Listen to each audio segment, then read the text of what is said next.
Public health. All right. We are live with the static image of Phil Theobald. I like him this way.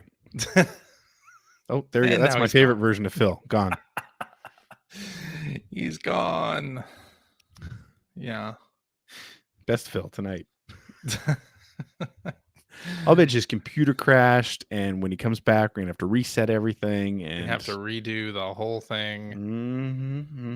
You're Mm-hmm. probably right. Oh, good. Right? A person connected to my children's school has tested positive. Fantastic. It could have happened on April 23rd. Oh, God.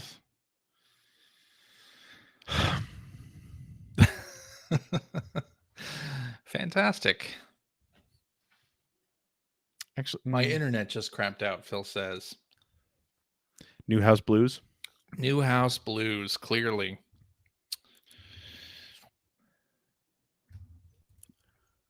So, well, I mean, we can start without him. Let's start without him. Let's start without him then. Yeah. Why not? Who says that we have to wait for Phil to start He wouldn't our wait for us. podcast, right? He wouldn't wait for us. He wouldn't. Let's wait be for honest. Us. You're right. Hey, listen, is that the right episode number down there? It is. I made sure this time. Okay. Because I know I got it That wrong. was embarrassing. Whew. Got it wrong last time. Man. Yeah. How embarrassing. Hello and welcome to episode. Whoa. I was really going to get that There we go. wrong. You were going to really, yep. That you. There was an F 500. There. Yeah. Whoa. Let's start that again. Hello and welcome to episode 757 of the Player One podcast for Tuesday, May 11th, 2021. I'm your host, Chris Johnston, and with me, as always, from Canada is Mr. Greg Seward. Hello. How's it going there, sir? Pretty not bad. You know, Pretty not bad. Saying, we're back to home learning for the next month, so you know it's a thing. It's a thing. Yeah. But I get my first shot this week, so fantastic. Yep. Because they're letting the oldsters in now. So yeah, I got my second shot. Oh yeah, yesterday. How's the rollout been there? Like what made you eligible for a shot? Like what?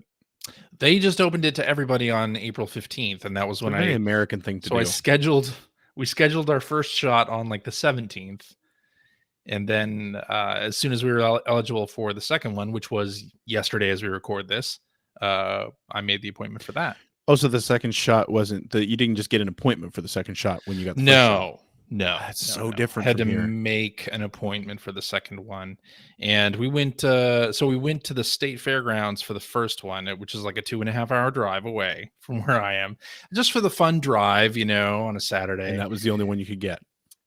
No, that wasn't the only one. Oh, really? Okay, but it was still a fun. I mean, it was the one we booked the earliest. We could have canceled that and booked closer or whatever, but just a fun drive out there to Yakima, and then I booked a lot closer, like 3 miles away for the second one.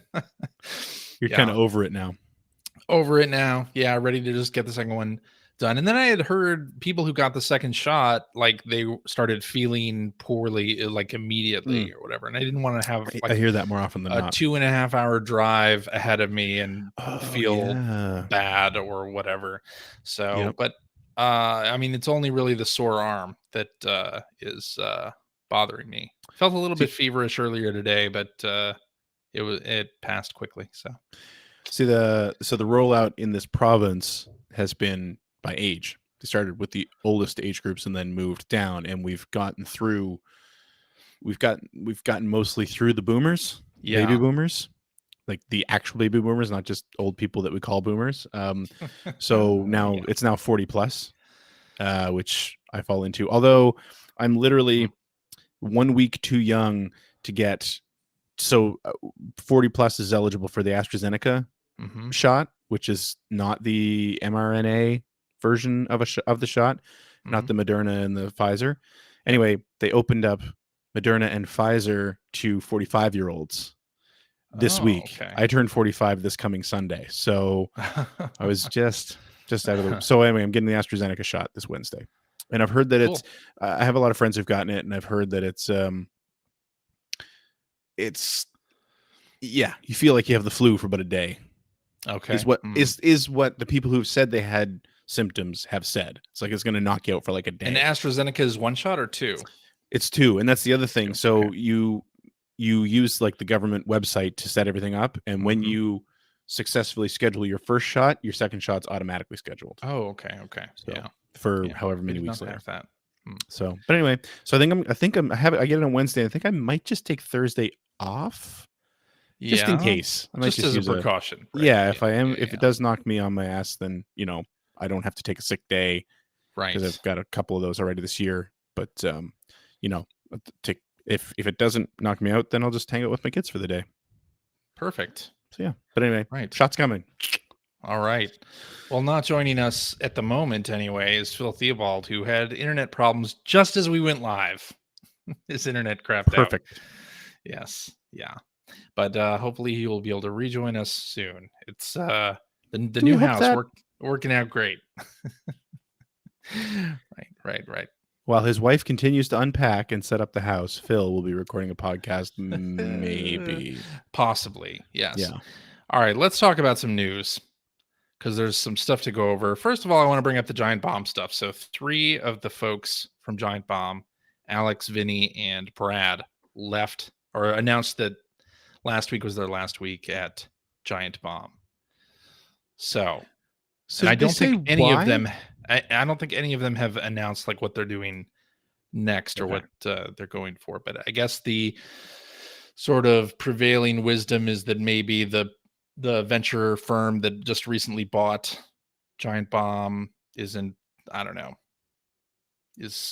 going in a direction they didn't want to go, or maybe they just wanted to change. Who knows? Yeah, right? I mean, that's the one of the theories I heard, and I don't follow Giant Bomb, so I don't know. This doesn't come from any place of any kind of insight or anything, but that there was a rumor that I heard that they were hanging around because when they were bought, it was probably would have been a thing like, we don't want anyone to leave right away, just to make sure that we stay Giant Bomb. But anyway, I don't know. It was funny because Brad, who of course you and I have known for 20 plus years at this 25 point. Years, actually. Exactly. Probably closer to 25 years right. at this closer point. to 25 years. He went and I told you this, he went and fired up a vid games channel on FNet. That's which is so funny. The MRIC, which is where I met CJ. Yeah. That's where we all used to hang out on IRC, and I mean a lot of people from the industry, like Brad was one of them, and John Riccardi and Mark McDonald and CJ and Patrick Klepek, Sam Kennedy. So like, yeah, that channel was like, it's so awesome when you think about the people that were in that channel. Yeah, Chow. There were some people who ended up with Game Fan there as well. And Yep. A lot of the people who were regulars in that channel went on to industry jobs, either in the press or development or both. It's true. But anyway, you fired one up. It was pretty funny. So I've been in there just lurking a little bit. And Cameron Davis from Australia he keeps getting disconnected, which feels familiar as well. His client just keeps disconnecting. I haven't loaded up IRC in a long time. I don't even know how I would. Maybe like a web client or something. You got to download a client. Okay. Yeah. Which I think you eventually would have to pay for. I think you get it on a trial, which means I'll be on this until the trial's over. Yeah. And the funny thing is there's a Discord server where people who were formerly of Vid Games have kind of been hanging out as well. So but yeah. So anyway, I mean, it was just kind of funny. It's like, because I think at the exact same time I had watched, there's a channel actually that I had mentioned to you for Second Player that I think you featured, called Pandemonium. This guy's going through all the American Saturn releases, and his virtual racing video is fantastic. It really is. Highly recommended. But it was funny because that day I happened to be watching the virtual racing video, and one of the things that this guy does when he's talking about these games, part of his research sort of shotgun approach that he takes to research, is he goes and searches old Usenet posts, which I don't know if I have to explain what Usenet is, but it's just it's like a message board, like a message. It's like a news group. They're news groups. But they're, like I used to hang out at like video games, Sega, and so and a lot of the folks that were in that channel also posted. Actually, how I found out about that channel was through Usenet. Mm-hmm. So I think anyway, that's how I found out about it too. Anyway, I was having flashbacks because he mentioned somebody who had posted on Usenet that they bought the game and they liked it. They posted a little mini review about how they liked it, and then he says in the video, like, and immediately got into an internet fight with a guy named Marty Chin, who was also on FNet, and I used to debate and argue with all the time on Usenet. And it's just like, so not only was I reminded, and he was showing pictures of these old posts by Marty Chin. It's like, not only was I having flashbacks from my Usenet days, but then, the old Vid Games channel fired up again in FNet on the same day. So it was pretty funny. That is excellent. Yeah. I felt like I was home. Yeah. I mean, I think a lot of people are, wondering what's next for Giant Bomb. I mean, I think it's like any publication, right? Like, they'll get new people in, they'll get new personalities that people will gel with or not gel with. Or not. Yeah. That'd be the hard part about joining Giant Bomb, I think. Yeah. Yeah. I would think so. But I mean, I think they'll be fine. They've still got Jeff Gerstmann. Yeah. So. If he was ever to leave, then I would worry about the future of, because I mean, he is kind of Giant Bomb, right? Yeah. So, but yeah, I mean, that would be more so than any other place. I think it'd be tough to join Giant Bomb because so much of it would depend on whether or not your personality gels with the group, right, and gets sort of, picked up. Did you feel that way when you joined EGM? So you joined and sort of established? Not at all, because it was in the middle of a big shakeup, right? Like when I joined EGM was the same time that John Davison went to OPM, and Craig Kuyava came back to EGM. And a bunch of people left for gamers.com. Like Shu left, John Riccardi had left Expert Gamer. Mark McDonald was moving to EGM at that point as well. So there was a big shakeup anyway. So I actually was I wanted to be on that magazine either way, but looking back on it, I'm kind of glad that it happened when it did, because I felt like the magazine's voice was shifting at that point anyway. Yeah. And then I feel like, strangely enough, one of the old guard for me, Shu, came back and kind of solidified and crystallized what that new voice was. I felt like when he left and a bunch of new people came in, and when John Davison left, it started to form sort of become a new voice. And then when Shu came back, it kind of all meshed and that's where it was. So it was a fun time to be there, and I think it was the same thing was happening over at OPM when John Davison took over.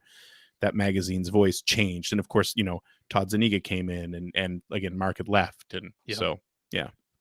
I mean, this kind of thing happens with a lot of publications and podcasts that we all used to listen to end, or the hosts go away for other jobs and things like that. Like Weekend Confirmed was a big thing. What Up Yours was a big thing. Those things have all ended, and this will be an ending maybe for Giant Bomb, but maybe it'll be a new beginning as well.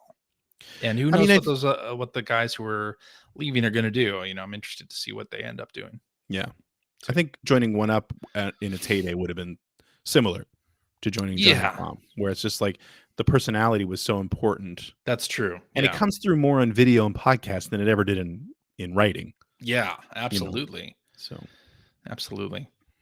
All right, let's talk about Sony renewing the trademark for Sunset Overdrive. So this kind of hit the wires, and it made me a little hopeful that we'll see anything more for Sunset Overdrive. But in actuality, since Sony owns Insomniac, and Insomniac owned the copyright or the trademark for Sunset Overdrive, that's probably all this is them renewing that trademark, and that's it. There's not going to be any more Sunset Overdrive, even though it's a fantastic game and you should play it.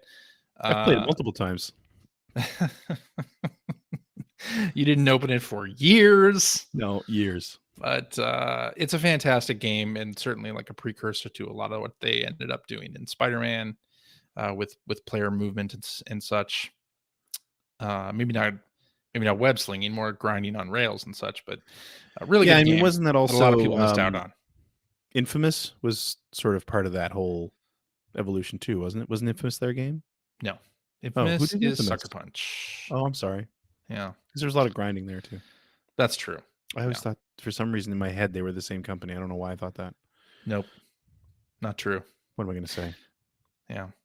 Well, on the PlayStation front as well, they are integrating Discord into their system in 2022. So for a long time, for the last couple of weeks, there was that rumor that Microsoft was going to buy Discord. That fell through, apparently. Now we have a Sony announcement that they're going to integrate Discord into the PS5 in 2022, which I think is great if it means that like cross-platform chat gets easier and like setting up games with people who are on PC or even Xbox. Like I really would like to see, even though obviously the deal, whatever there was with Microsoft fell through, I would really like to see the partnership that Microsoft has with Discord, which they've offered like 3 months of Discord Turbo Nitro. There's That's a thing the one you can pay for on Discord. There's a thing you can pay for on Discord. Yes. So Microsoft had teamed with them for some special Nitro promos with Game Pass Ultimate. Like if there is, and I think even on Xbox, Xbox will update your Discord status. Yeah, it will. As well.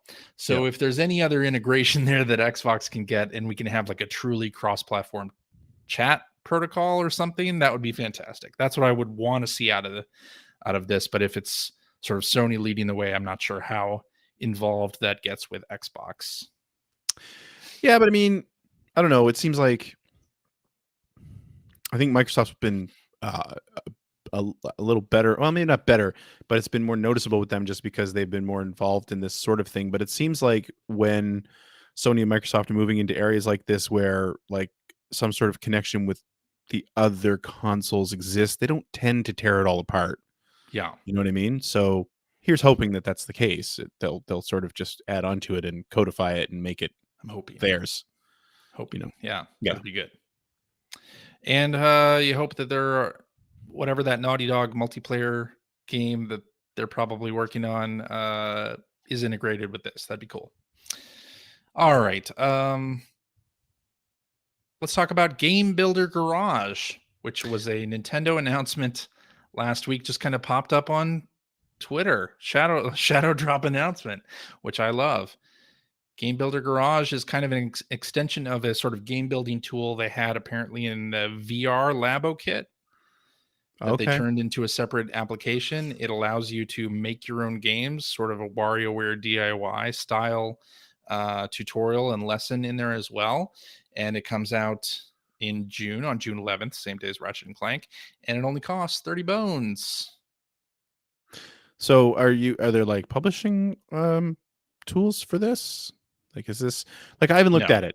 I haven't looked at what does it do? Like, is it something you can actually build something from the ground up, or is it just a series of, is it more like a Little Big Planet idea or like a Mario Maker idea, or is it more like, what the heck is the name of that game? Dreams? No, not Dreams. I'm talking about PC now. Game Maker? Yeah, Game Maker. That's it. Is it more like that? I think it's very much simplified. I think it's probably closer to the game making tools they had in WarioWare DIY, which were excellent, and it includes a bunch of lessons. It seems like it's targeted more towards younger players as well. Cool. So it looks neat, and it includes USB mouse support as well. Oh, nice. So if you're like drawing sprites and whatnot, you can do it with the mouse, which is kind of neat. Huh. That's interesting. If it's only $30, I might have to look at that. 30 bones. Yeah. Get into that. My daughter is definitely going to be interested in that. Like, you tell her that you told her she has to be interested in it. Learn how to make games. I mean, she's wanted to do, and she's kind of tried to do the whole Roblox thing and make obbies in Roblox, but those creation tools are a little out of her range, out of her reach. So I feel like these will be more in line with what she would be able to understand and really hit the ground running with. So cool. I'm pretty excited. I already pre-purchased it for her and for me as well. So we'll both make games and share them together. It'll be fun. Wait, you didn't pre-order 2 copies? I did, yeah. God damn it, CJ.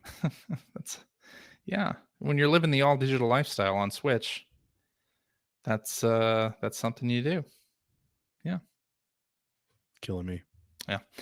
All right. So I guess we are at the point now where we would go to what you've been playing. I really wish Phil was here because I do too. I wanted to talk to him about Returnal.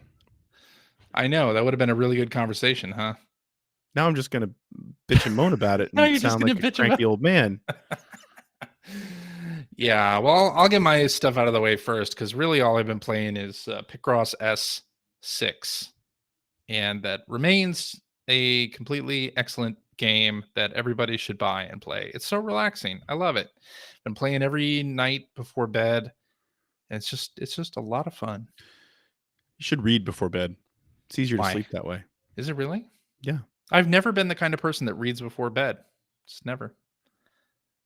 Unless you're talking about like reading Twitter or reading a message. Jesus, no. That probably is bad for I actually the mean a quality of my physical sleep. book. But physical book. Yes, yes. who owns those anymore? I know. Why would you want to do that? I have one right here, actually. I probably should read this one. Oh, you got that. I have the Ask Iwata book. Yeah. I just ordered Ask Iwata. Once Upon Atari. Oh, nice. Which is the Howard Scott Warshaw. Howard Scott Warshaw, who it's actually the same title he used for an old video documentary he did ages ago. That I actually have on DVD, which was fantastic. Well. Yeah, it's just a bunch of interviews with people he used to work with at Atari. It's like, yeah, I love it. It's one of the few DVDs I've held on to. Actually, I should boot it up. There you go. I should play that again just to make sure it still works. But anyway, I ordered his book finally. It's sort of one of them that's been sitting in a queue, but Ask Iwata is another one. And Jason Schreier's new book, or his latest book, Press Reset, I think it's called. I want to join all those up. Wow, Phil's computer's broken. Apparently. I was going to say, because he said he had to reboot his machine like 20 minutes ago. Anyway. Yeah. I really want to get that book. Well, good. Yes. Yeah, so I guess I guess Phil's probably not going to join. So it's going to make the after show really fun. Should do the after show in the middle of the afternoon tomorrow or something.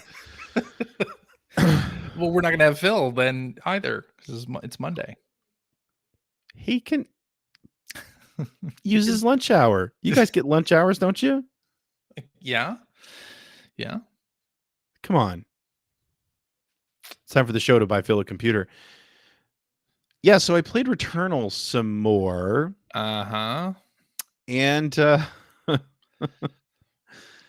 I think I announced on Twitter that I wasn't going to play it anymore. You did. Yeah, which and isn't on true. Slack. I've played it multiple times since then. Yeah. But man, last week I sang its praises, and everything I said last week still stands. I still think it's a great game. I think it's beautiful.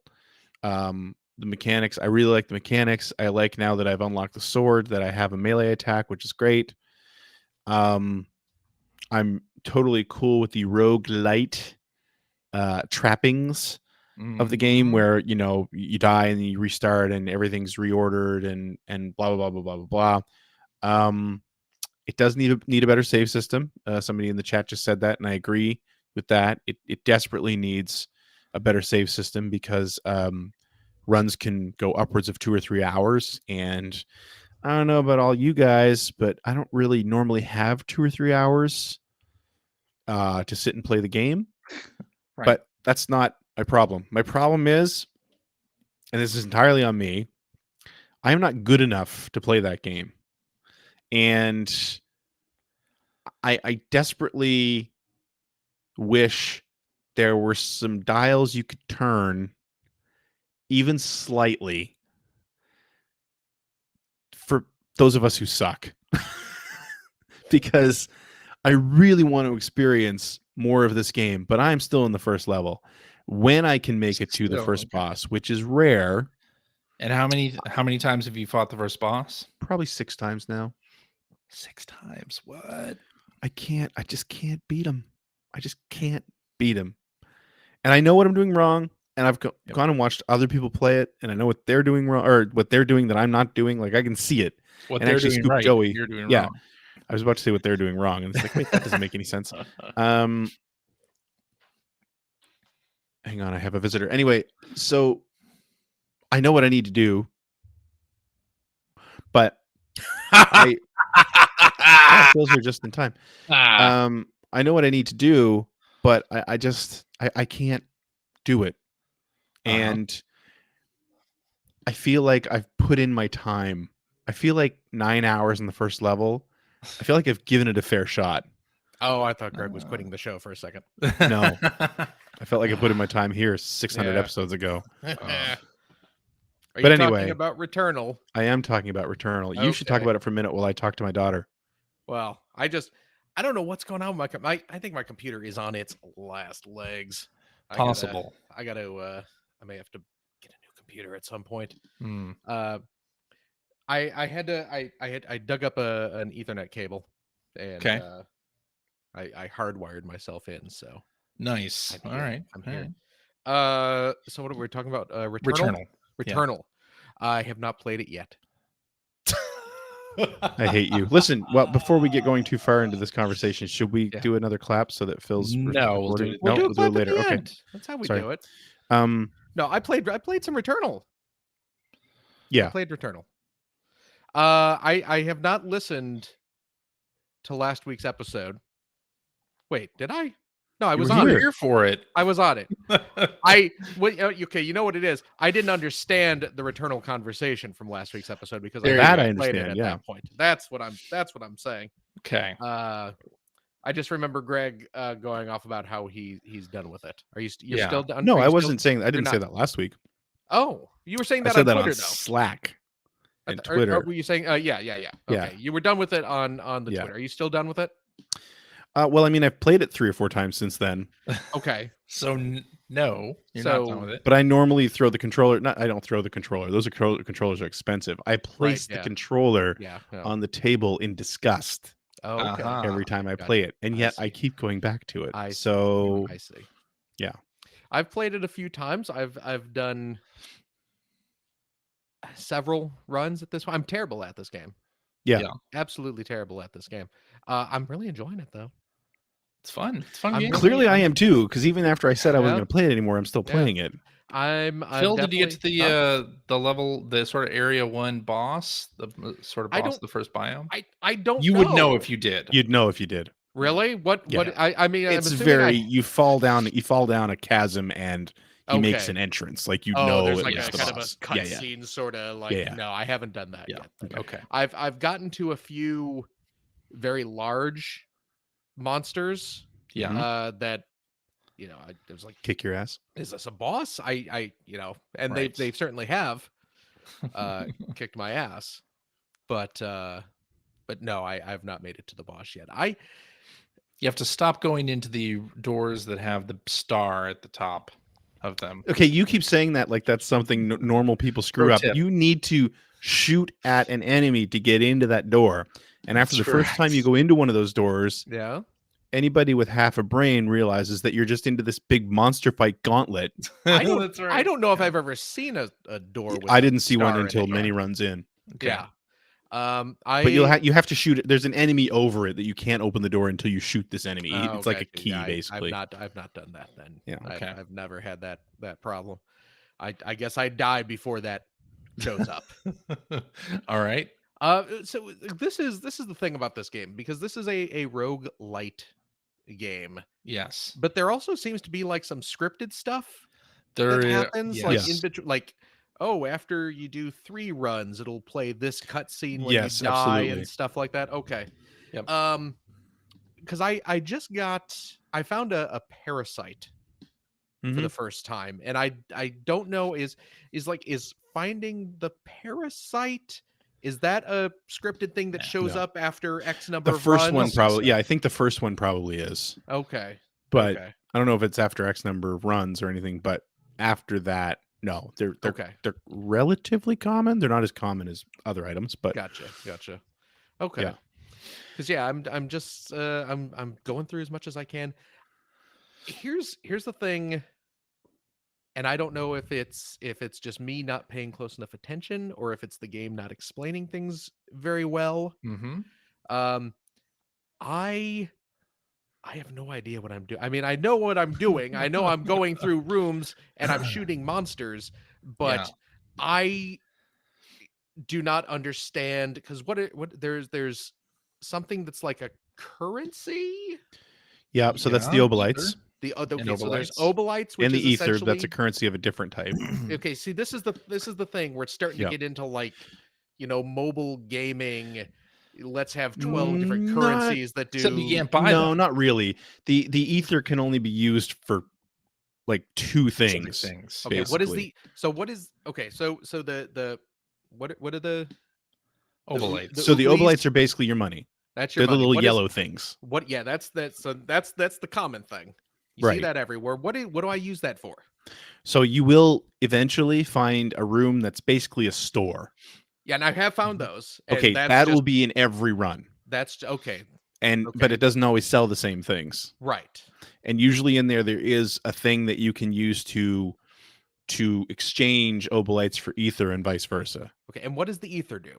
So the ether is used. There's like a plinth right at the beginning of the stage. Yes, like that right you where can you feed that into, right by your crash ship. That'll spit out an item after you put X number of pieces of ether in there, and that carries over from run to run. And ether stays with you from run to run as well. So if you don't spend it, you keep it. Okay.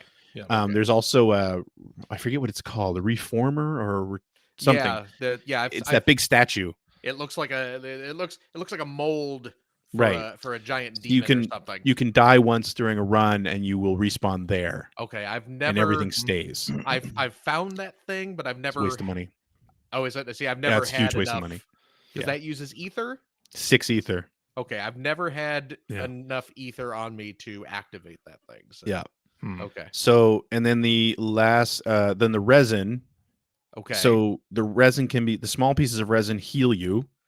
Yes. A little bit. The green things. That's the green big ones. Pieces either heal. I think it's if you get them when you're, this is something I don't understand. When you find a big piece of resin, if you're hurt, I think it just heals you. But if you're at full life, it fills up one of the 3 containers to the left of your life bar. And once those are full, your life bar gets bigger. Oh, okay. It's a lot. And then otherwise, just a bunch of items. There's a lot to take in. Yeah. And I think when I was talking about if there were little dials, there were dials that we could adjust just a tiny bit. I think those would be part of it for me. Like like what sorts of dials do you want? Enemy spawn rate, right now when you start a level, I know I just want to get to the boss, right? Okay. Yeah. But because your life bars reset every time, you lose all your obolites, which that's fair. That you're losing your currency. That's cool. That's fine. Yeah. You lose all your obolites. You lose sort of any perks that you found. Okay. And you start with a random weapon. I think you start with not a random weapon. You start with the mostly sidearm. random. Okay. Yeah, but very quickly it's alt fire is random. Yeah. It's alt fire is random. Yeah. So like if I could just carry 1 or 2 of those things, because every run now I need to, before I go to the boss, I need to hopefully find a bunch of resin, because there's no way I can barely beat the boss. Well, I can't beat the boss yet, so I want to build up my power bar. Yeah. I need to find a good weapon. I need to get a bunch of obolites because I got to buy a Jeff Grubbs in our chat explaining the game. Yeah, I see that. Yeah. I need to find a bunch of obolites because I need to buy an astronaut, which I don't know if you found that yet, Phil. I have not found astronauts yet. No. So I need to do all those things, and my problem is that I'm not good enough to do all those things every time. Oh, really? And there's randomness to it because it's roguelite. Huh. There's a randomness to it. Yeah. So Silphium heals you, resin increases your HP. Thank you. So anyway, I think that's it to me, is that it's not so much that I can't beat the boss yet. It's that it's very rare in a run that I get to the boss. Oh, right. Okay. Because I spend so much time preparing for the boss, and the combination of my lack of skill and the randomness of everything in the world is working together to just make it too I'm 9 hours into the first level. Like I I'm not this asking point- for a Nintendo Tanuki suit or something, No, you like need a white Tanuki you suit. need the golden You know what I'm saying? P-wing. I'm not asking for that. I'm asking, it's like, please just stop hitting me so hard. Like, give me something, please. Yeah. And I get why it doesn't, but it's like with Souls, I gave up on those games pretty quickly. I like them, but I wasn't as invested in playing them No. as I feel like I am with Returnal. I really like Returnal a lot. I like it a lot. Yeah. Which is what's so frustrating about it, where it's like Dark Souls and stuff. I don't care as much, so I don't care that I haven't experienced those games because I don't really want to. Right. Yeah. That's my problem. It doesn't mean this is a bad game. It means that I'm not good enough to play it the way they want to play it, and I just wish Well, you just have to. there was something that would just help me just a tiny bit. That's all. In the words of Mr. Phil Theobald on our Slack, Yeah, I saw it. Get good. Yeah. No, but I mean, I think in the grand scheme of things, they want to prepare you for the things that are coming after that point, right? So, do you want to just bump the difficulty down for everything so that you can go through the narrative parts? Okay. Yeah. You hit the nail on the head. Okay. You know, I don't care. I'm happy to cheat myself and the game. I don't care. And again, I feel like nobody can accuse me of not giving this enough time. Right. Wow.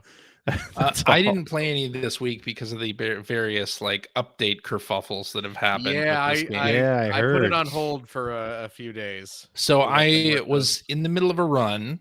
I was at the beginning of a run, really, but I was, in the middle. I had it on rest mode and whatnot, and then like Tuesday or Wednesday, I booted up my PS5, and it said, "Oh, we've gone ahead and updated Returnal for you, and we closed your active game. Right. We closed it out and we updated it for you." Yeah. But you were in the middle of a run. I was in the middle of a run, so it's why?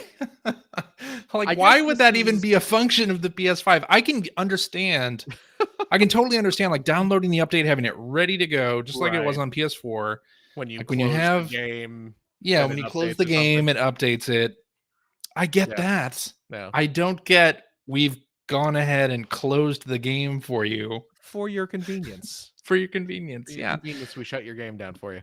I don't know. I don't like that at all. And that's a larger function for Sony overall.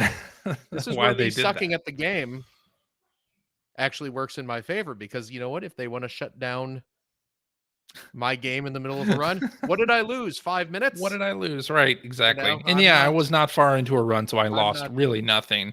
I'm not good enough at that game to be too hearken if they shut a run out from under me, but still, so you've started playing it. Yes, that's what all that stuff I was talking about was about. And you like it? Yes, I do. Okay. Am I frozen? I'm frozen. You're stuck on Phil's O face. You are. You are frozen. Let me see if this fixes it. Oh my gosh. Nope. There I am. Thought you kicked it. Didn't fix it. No, he just turned off my ugly mug. I did. Which, if we could just turn this into a pure radio show, that would probably be better for the listeners. I like it. This is a good face to just have on the screen. Yeah. Well, let me continue talking. Here's what I have to say about Returnal. You look like Homer at the end of that news story. The sweet can. Sweet can. I am enjoying Returnal, even though I suck at it, even though I don't completely understand what I'm doing, even though I'm not terribly convinced that I'm playing it the way they want me to play it. Yeah. I am still enjoying it. I'm enjoying it more because we all tried Bloodborne. Yes. When that came out. I remember we all tried Bloodborne. And I bounced off Bloodborne pretty quickly. I could not get into Bloodborne, and I think why I'm sticking with this over something like Bloodborne, and I'm in no way qualified to compare the two games because I did bounce off Bloodborne very quickly, so I don't know if one is better than the other or why the one would be better than the other. That's what killed Bloodborne for me. What's Father that? Gascoigne. Father Gascoigne. Gascoigne. See, I don't. He's a he's A boss a early boss. on. That's One of the just bosses. most people I know who stopped playing that game stopped there. But I like the aesthetic of this game much more. I would rather, it's easier for me to get into a sci-fi kind of, gloomy aliensy looking world than kind of the medieval gothic horror type aesthetic that Bloodborne is. So I'm more apt to play this game regardless of just because of the look and the environments and everything like that. I'm going to keep it on my system because I think Jeff Grubb in our chat actually mentioned it that he feels that this is going to be tuned better a few months down the road. I hope that's the case. I can see that. But I'm definitely leaving it on my system. I still fire it up and do a run every now and then if I have a few minutes, because usually a few minutes into a run I know if it's going to go well or not. Right. Yeah. But I'm going to clear a couple other things from the backlog that I'm playing right now. Probably like when I finish up Final Fantasy VII Remake, I'll probably go back and give this like a few days again and see if I can get back into the groove and see if it's been tuned a little bit. And it's good. It's so good. I hate complaining about it because I don't want to make it sound like it's a bad game. It's not a bad game. No. I'm bad at it. And I just wish there was something the game would do to help me. Maybe if they I was going to say offer like a tutorial mode to help you better understand some of the alt fire stuff or some of the strategies. You could always go to YouTube to find that stuff too, but then you actually have to put that into motion when you play. That's the hard part. I know what I need to do. I just need to figure out how to do it. I will say I've not had a death in this game so far where I didn't feel like I earned it. Really? No, you haven't met the right creatures yet. I guess not. No, but it'll happen. I don't believe you. Although CJ, I've gotten to a point where I'm really low on health and like have backtracked for health, and it really hasn't helped me very much. Really? Yeah. See, there's that's a good example. I've had a few runs where I'm wandering around, just dying to find another bit of obolite or some health. Well, here's the other thing that happens to me is I see health on the map, but it's not accessible because I need the grapple gun. Yep. Oh, so there's a grapple gun at some point? Yeah, but not for a long time. I mean, I assume because I see the little platform with the orange light, and I just assume that's the grapple gun, and I guess let me ask you guys some questions. I have not found a sword yet. I know you guys were talking last week about the sword. I've not found the sword yet. Okay. The only other weapons I've found are just different types of guns that I've been able to swap out for. There is some doors and some turrets that have kind of like a red force field around them. Yep. You need a sword. You need the sword. Well, you don't need it. Some of the guns alt fires will take care of that as well. Anything that explodes will destroy those red shields. Okay. I need to. But see, again, keep an eye out for that. I'm all for discovery, but if you haven't got that, right, there's nothing you can do about it. Oh man. So, and I also encounter a lot of stuff that's in a little nooks and crannies that are kind of behind, almost like a cage. Yeah. Kind of bars. Oh, actually, no. So that's something I didn't know for a long time. Anytime you see that, there is a switch on a wall somewhere nearby. Oh. What? Yeah, see, you didn't know that either, CJ. I didn't know that either. So anytime you see one of those, look around at the walls near you. Normally, if your reticle goes over it, I think it'll turn red. Okay. And you just shoot it, and those doors will open. Well, learning something new Good to every know. podcast. Okay. Nice. I'll have to be like playing old school Doom where I just run against the walls, pressing the action button. No, I thought that too. But, But yeah. Okay. But there are also doors that you can destroy with the sword, or those are the glowy red barriers. Yeah. Right? Yes. Yeah, and there are also like statues that usually have like a trap door in front of them. Oh, and another tip, Phil, if you all those statues everywhere, if you see one with yellow eyes, that's got obolites in it. Destroy it. Oh yeah. Okay. Just by shooting it? Yeah, or if you have the sword, you can use that too. Well, I just told you I didn't telling you have for the sword. future reference, bro. I don't have the sword. Where do you get the don't sword? Is it have it. just It's randomly It'll show come up up, in a something room? you find. Yeah, Yeah. it'll come Okay. up. Okay. You'll actually, I think you'll see on the map if you find a door that has like a little round, I don't know, like an omega symbol almost, I think, Yeah. In red. over it. That's, I believe that's the door that will get you your sword. Okay. Oh, okay. I Good think. to know. Maybe. Maybe. Good to potentially know that thing that might be a thing. Maybe. Yeah. But You need I a sword. good that you're good, having fun and with it's it. you also get to keep it once you've You keep the found it. sword. You keep that Okay. from under run. You don't have to find it over and over again. So you have the sword and the gun. Yeah. Then. Okay. Yeah. Well, that's neat. Okay. Good Mhm. chat. That's neat. I like it though. It's a fun game. I'm enjoying it. I'm Yeah. enjoying my time in Returnal. Me I've too. had to I had to when I exit out of the game and just leave it sitting on the home screen, sitting on the Returnal icon, and it plays like this kind of creepy outer space music. Yeah. I've had to I've had Dana request that I get it off that icon just because the music was creeping her out. It's like Nice. midnight, Yeah. and we're just It's kind of making hanging me out. uncomfortable. And she's just like, it's too spooky for me. Yeah. Although, you know what? Speaking of outer spacey games, and my lovely wife, I just ordered her the Mass Effect. The Legendary Edition. Oh yeah, or she's a big whatever, Mass Effect fan, isn't she? Oh, she loves Mass Effect. Yes, I remember you saying that before. Yeah, so this is she's very much looking forward to Cool. that release. She's gonna plow through all 3 of those games again. So Nice. Oh, real quick, just to answer Ruben's question in the chat, wanting to know, I'm obviously frozen on the screen. I'm just dying to know, what does Phil's t-shirt say? I'd stand up and show you. It's not going to matter because my image is frozen. This is a shirt of Evan Dorkin, Eisner Award-winning comic writer and artist Evan Dorkin. His Milk and Cheese characters from his old 90s comic book. It says, "Gin makes a man mean. Everybody boos up and riot." So There you go.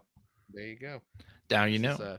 is, Evan is selling these shirts and a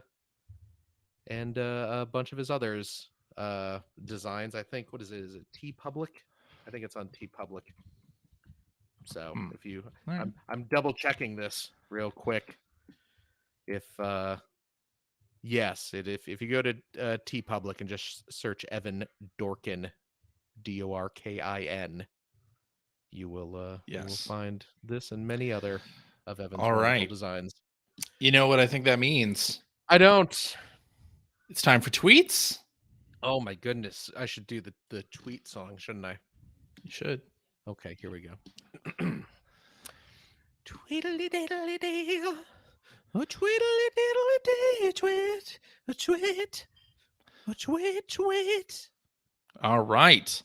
Let's do this one from Hacker Alias Scoop Jessica, who says, "I sometimes get confused and or disapproving stares from people when I'm playing video game music while driving with the windows down. Wondering if any of you have ever experienced this or something similar."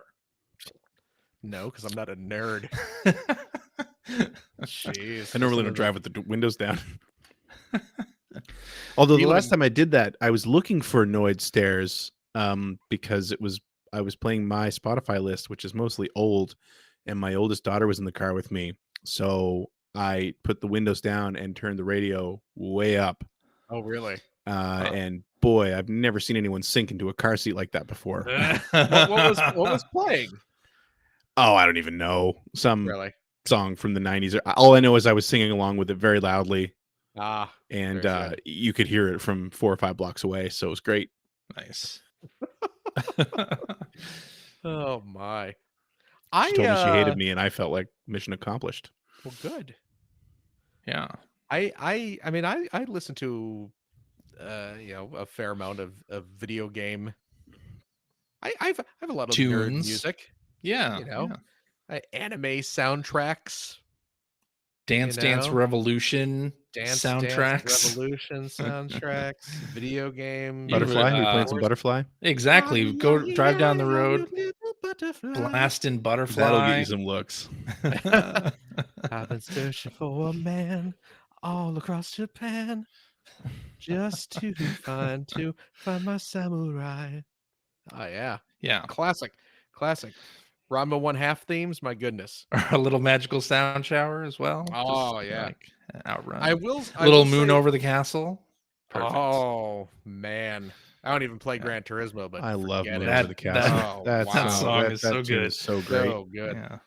I don't think I've ever really gotten any nasty looks. Yeah. Although I did, and take this as a cautionary tale, I did almost get into a car wreck one time because I would back in the day when I was younger and more foolhardy. One thing I liked to do when I was getting on the highway, you're getting on the on ramp, to get onto the highway, and you're bringing your car up to highway speed as you're getting on the on ramp. I'll tell you what, the best music to play when you are getting building speed onto to get onto the highway is the old Rolling Stone. I was just playing some Daytona this week. Yeah, the classic Daytona soundtrack, and boy oh boy, good. if you can time it, because it does the rolling start, and then they do another rolling start, and if you can time it so that you merge right as the music kicks in after that second rolling start, you will feel like the most powerful person in the universe. It is amazing. Very and nice. maybe one time I didn't quite check my rear view mirror all the way. Oh God. Maybe I almost sideswiped the person, but I didn't, and I learned a lesson. And now I'm passing that lesson on to you. There you go. So don't let the mood take you too far. I see. Yeah. All right, let's do this tweet from Hacker Alias Happy Kennard, who says, I was playing the spectacular Ghost of Tsushima this weekend when I came across a scene in the Yuriko missions that, for the first time in my video game playing career, genuinely moved me to tears. What games / scenes have brought about an emotional reaction in you? Well, the opening to The Last of Us, obviously. That's a definite. Both the opening and the ending to the original Last of Us. Yeah, for sure. Absolutely. But I know it's happened a few other times too. I'm trying to think of what the games might have been. Yeah. I have an answer, and I have to admit it's a little embarrassing. Well, I can't wait to hear it. Brittany's dance beat. Brittany's dance beat. But the GBA version. Made you think of Ethan? It was Punky Skunk, wasn't it? Oh, have you seen the end of Punky Skunk? Very emotional. Actually, you know what?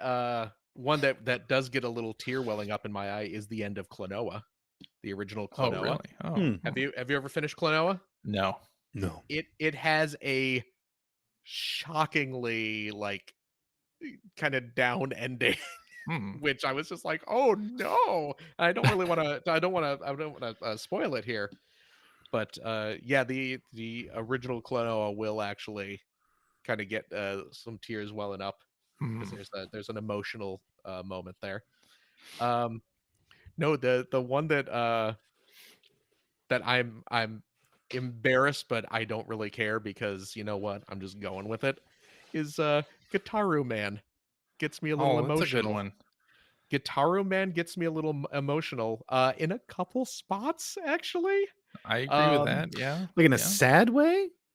No, okay, not in a sad way. Not in a sad way. No, I agree with that. But The legendary theme, is that what it's Legendary called? theme. legendary, Yeah. because there's the legendary theme where you're playing the acoustic version, where Yeah.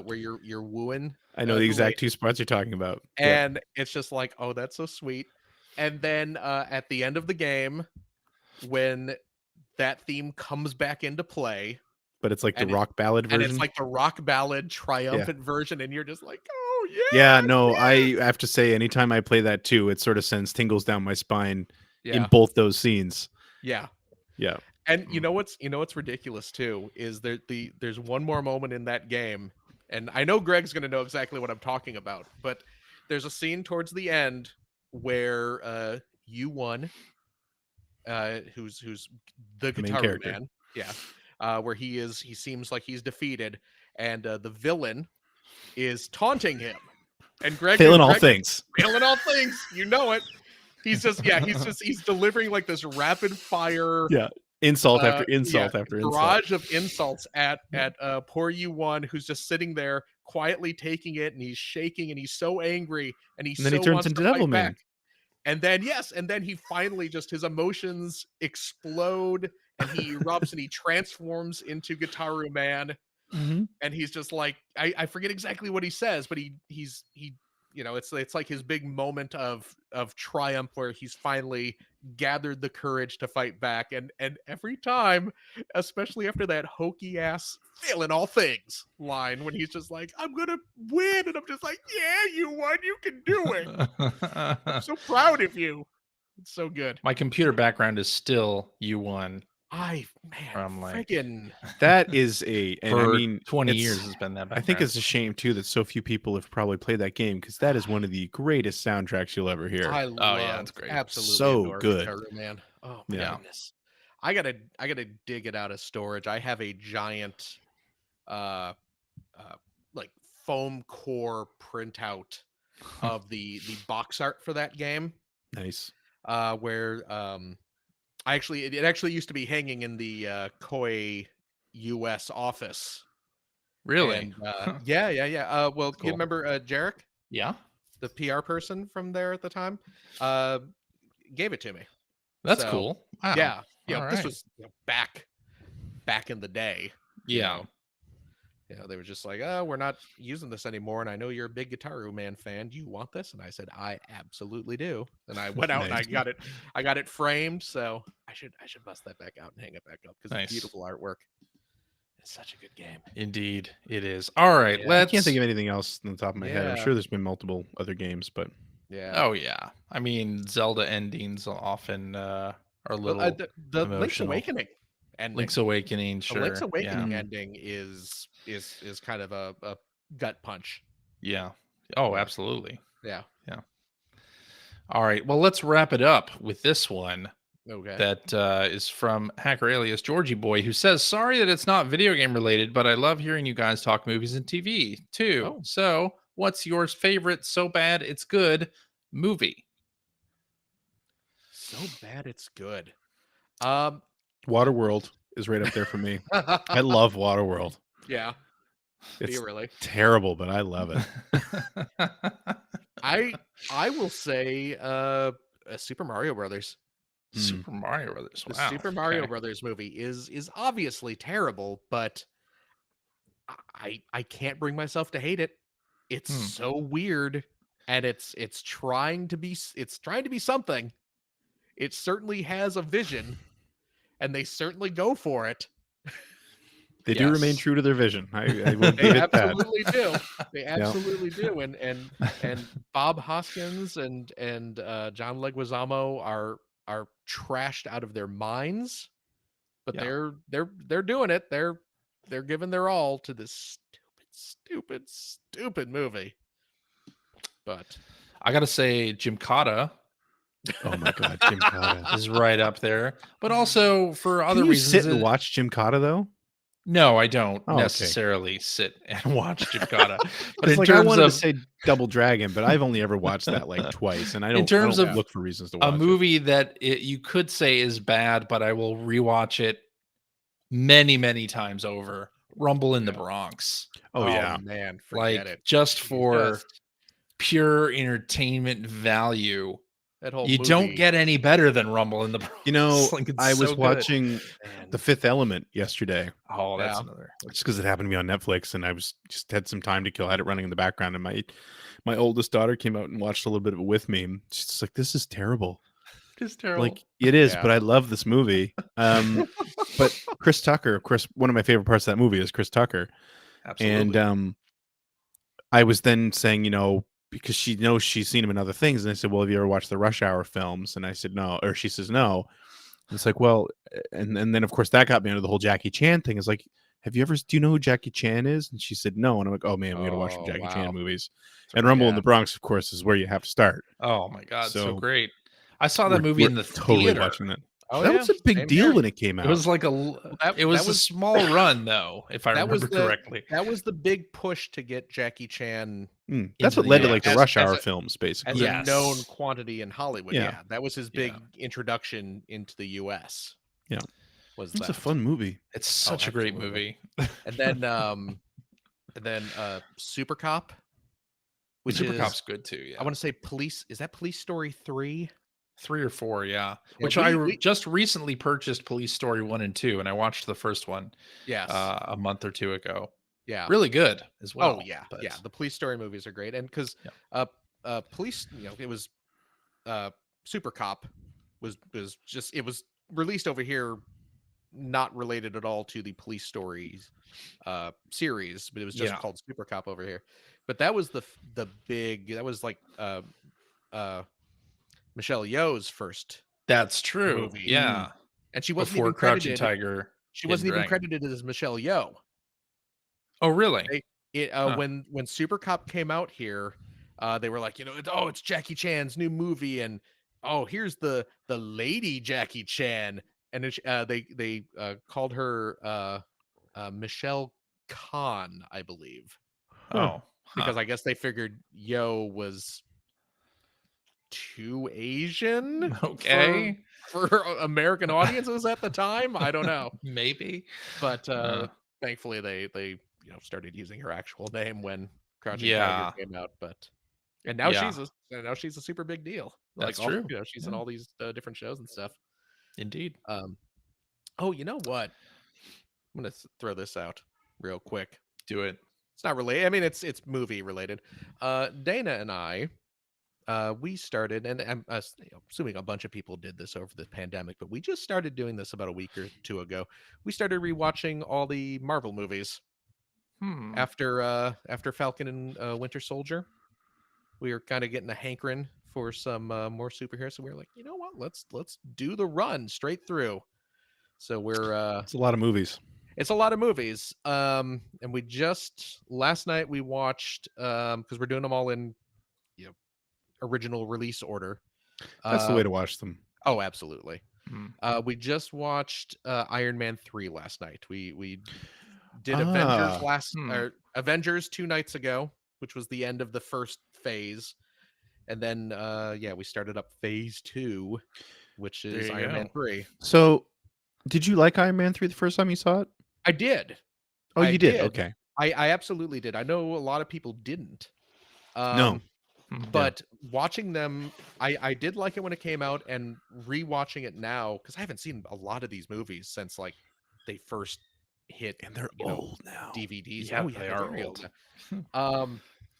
Going back through, I was surprised at how much I didn't like Iron Man 2, which I remembered really enjoying back when it first came out.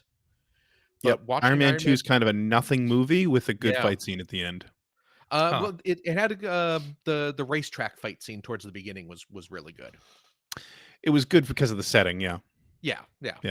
And that's the one where he has the suitcase suit, which was really cool. But it was kind of a like you said, a nothing movie, and it actually kind of reverted his character back. Like some of the character growth he had in the first movie, they kind of walked that back. But yeah, especially watching 3 so close to watching 2, I was like, man, 3's better than I thought it was. And that was the reason I asked, because you're right. Like I remember a lot of people not liking that movie, and I remember personally not being too crazy about Iron Man 3 when I saw it in theaters. I thought it was kind of like, And kind of the same thing. I liked Iron Man 2 more the first time I saw it. Right. Upon subsequent watching, it's like this is not all that good. But when we did just before Endgame came out, my oldest wanted to watch. She wanted to see all the Marvel movies because she's sort of gotten into it partway through. Because I mean, she was very young when the Marvel movies started to come out. Yeah. So we did the whole watch through. I think Captain Marvel came out while we were doing our watch through of everything else. Oh, okay. And when I watched Iron Man 3, I kind of prepared her for like, this is kind of not a great movie. Right. And I ended up really enjoying it. I did not give that movie enough of a chance when it came out the first time. Yeah. It is good. It is quite a good movie. The next one, which we'll probably watch tonight, is Thor 2. Which those movies don't get better with age. I think this is going to be the hardest one to get through. But then after that, it's like Winter Soldier and Guardians of the Galaxy. And like you're into some good stuff. You get the good run. Yeah. So thank God they found a way to make Thor interesting, because boy, his first 2 movies were not. No, they weren't. All right. But anyway, there's that. I think that's a good place to stop. Okay. Alrighty, and that is our show for this week. Thank you very much for listening. If you have a question for us or would like to comment on something you heard, you can direct that to @P1 Podcast on the Twitters, or you can go to our internet website at player1podcast.com. There you'll find our contact information. You'll find blog entries about Sega CD stuff whenever Greg finds the time to do them. You'll also find Generation 16 episodes as they happen. Yeah, so I'm hard at work on the next one. Did a couple of interviews this week with the original developers of the game I'm going to be covering next, which is pretty cool. Oh, nice. Cool. Yeah, and have an outline of what I'm going to write. So hopefully be writing the script this week. There you go. Cool. You will also find show notes and links to the things that we talked about on the show this week, and a link to our Discord server where you can discuss this episode with us and our other listeners. If you'd like to subscribe to the Player One Podcast, you can do so by visiting player1podcast.com or by loading up the your favorite podcast listening app on whatever it is you listen to podcasts on. True.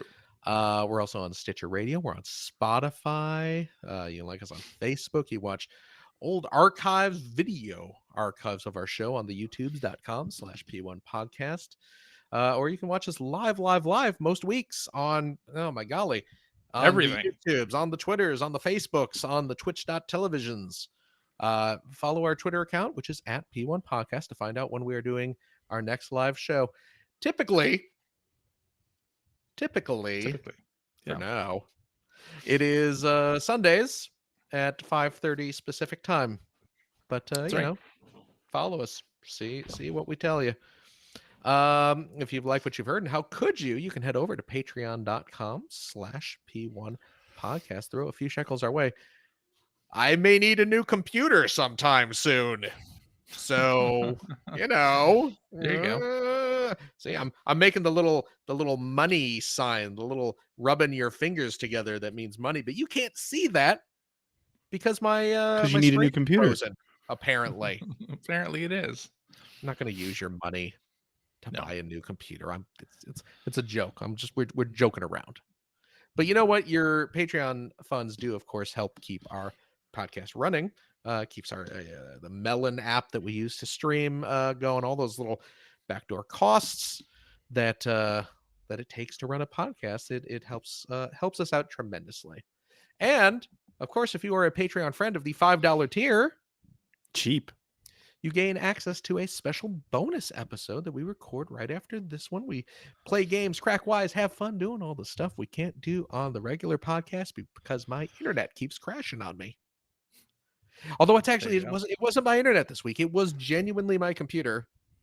Just decided it didn't want to connect to the internet anymore. You know how I could tell it wasn't the actual internet going out?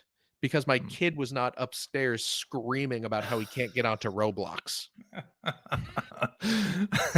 That's the internet alarm right there. That's my real-time internet alarm. If Finn is awake and he's unable to access Roblox for even just a fraction of a minute. I understand that. I understand goodness. That. But yes, and so join us for that. We have a game this week. We do. It's an EGM review game. Oh boy. Get ready. Oh, we love God. reading old EGMs. Yeah. Back when And video game journalism was good. just another karate game. That's right. Hey, and if you have a couple bucks left over, you can head over to patreon.com/generation16, where you can help support Greg Stewart's outstanding, and it is outstanding, web series about North America's favorite runner-up, the Sega Genesis. Thank you, Phil. Yeah, and the latest episode has been out for a week or so, based on the Yes. game or the disc, The Great Pyramid for the Pioneer Laser Active. I Mhm. implore you to go watch it. And as far as supporting the show, if you are a patron of the $5 plus variety, Also cheap. you get access to the Weekly Commute series of video logs, where I talk about the production of each show, what I'm struggling with, what progress I've made, what the process is, as well as talk about games I'm playing, sort of current events. I've been doing some book reviews on there lately as well, video game book reviews. So yeah, you get access to that every week, and of course, where you support the show is only per episode. I'm probably talking like $20 a year. I think that's pretty good. That's not too bad. Yeah. It's also cheap, Also cheap. as I've heard before. Mm-hmm. And CJ, what's going on over at secondplayer.net? All kinds of things, Phil. The best video game podcasts Such and as? YouTube videos, like the one that Greg mentioned earlier about virtual racing for the Saturn, Oh, but also covered a podcast from Mobile Nations called Jiggle Physics. It's a really awesome podcast, all female hosted. Definitely worth a listen. One of the better shows that I've heard in a while. So I feel like really if I go to entertaining Google- show. If I go to Google and type in Giggle Physics, I'm not going to get what we're looking for. Jiggle Physics podcast. yeah. Throw in that podcast Throw the word modifier. podcast on the end. Make sure safe search is on. Wow. I didn't There- do either of those things. There you go. Oops. There it is. Oh, Oops. we've lost Greg for the rest of the evening. Exactly. Greg's got Yeah, I'll be back later. a screen full of animated GIFs he needs to take care of. You are absolutely right. That's ridiculous. Oh my God. Oh, there's a podcast. Okay. There it is. Oh boy. I hope nothing was reflected in my eyes because we'll get kicked off YouTube. All just the glow of delight is all that we saw in your eyes there, Greg. The twinkle so, in my eye. yeah. TJ, Yeah. thank you very much. Thank you, Phil. Gregory, Yo. thank you as well. Thank you, Philip. So thank you. And of course, a giant thank you to you, the listener. You, our wonderful, wonderful listeners. Every single one of you. We do actually appreciate you tuning back in. Lo, these 757 weeks. Goodness. Is this the actual correct number this week, CJ? Yes, it is. You had the wrong I number made on the sure. show last week. Okay. Last week I had the wrong number. This week Yeah. is the right number. This week is the right number. Okay. Again, please stay safe. Please take care of yourself, your loved ones, your family. Go get the vaccine. I got my second shot. I got my second shot on Friday. I did mine on Saturday. 2 Get my weeks. first shot this Wednesday. Congratulations, Greg. 2 weeks for it to kick in, and we'll be good to go. Invincible. Absolutely. Yes. And did you have any ill side effects? Oh, CJ? like a little bit of a headache and feeling a little feverish earlier today, but that passed after like an hour. Yeah, I my arm was obviously quite sore yesterday, and I felt a little lethargic. But I mean, No more than don't I? normal on a Saturday. Yeah, I was gonna say, isn't lethargic kind of where you live? that's kind of that's kind of the default state. So Yeah. so I actually got through the second dose. I had more of a negative reaction from the first dose. Uh-huh. Oh gosh, did they give me the second dose first? Oh, They That's probably that? what happened. Can they do that? maybe. Oh my goodness, is that going to make me like backwards Super immune? strong. Is that going to make me Super more strength. susceptible? Probably. I think that makes Oh. you the disease. Finally. Finally, the plague. We I all knew it was deserved coming be. to this point eventually. But yes, take care of yourself, everyone. Go get the shot if you're able to. Wear your mask, for crying out loud. And please, we hope to see you next week. We love you all so very much. Bye-bye. Bye-bye. Bye-bye.